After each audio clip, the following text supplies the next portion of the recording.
Let's just roll the tape once for the audience and then get what you make of it. They're raising interest rates too fast. That's my opinion, but I certainly have confidence. But I think it'll straighten. They're raising interest rates too fast because they think the economy is so good.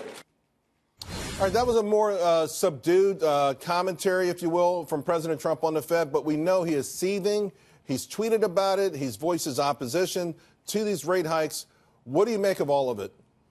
Right. Well, I think that the president is a what you see is what you get kind of guy. And what you just saw in that clip is basically the way he is when we discuss things in the Oval. The president is a genuine, authentic person, and that's what people expect of him.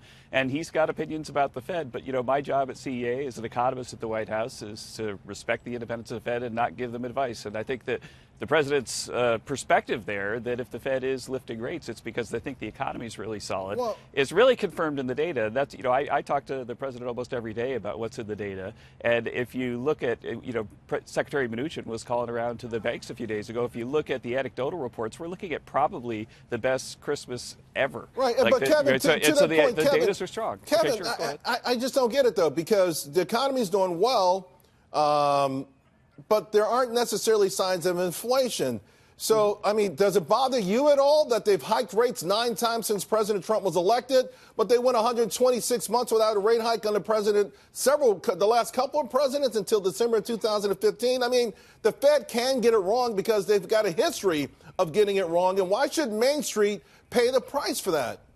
Right. Well, again, my job is to respect the independence of the Fed, but I agree with you. But you have opinions, though. You have thoughts about this, though. We're not talking about their independence. Kevin, we're talking about, are they doing the right thing? Are they harming the efforts that the White House is trying to achieve here?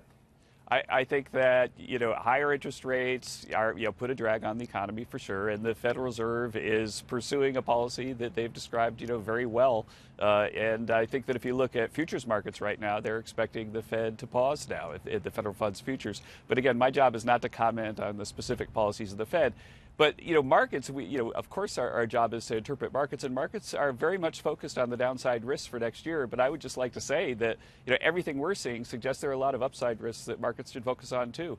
We've got 47 states with unemployment below 5%. We've got 32 states with unemployment below 4%. The economy is doing great, and that's showing up in the Christmas sales, which are going to be about the best we've ever seen. And so anyway, I think that when the markets refocus on the data, then they're going to see that, the risks next year are balanced. Right. There's a lot of upside risk as well. Right. And again, I don't want you to, I'm not trying to get you to opine on the Fed as much as the idea that, listen, we have back-to-back months where wages went up more than 3%. In fact, this last month, I think, was the first time non-supervisory wages climbed faster than supervisory wages. In other words, the average man and woman on the street who've watched Wall Street make billions of dollars in up or down markets are finally getting a bite at the apple.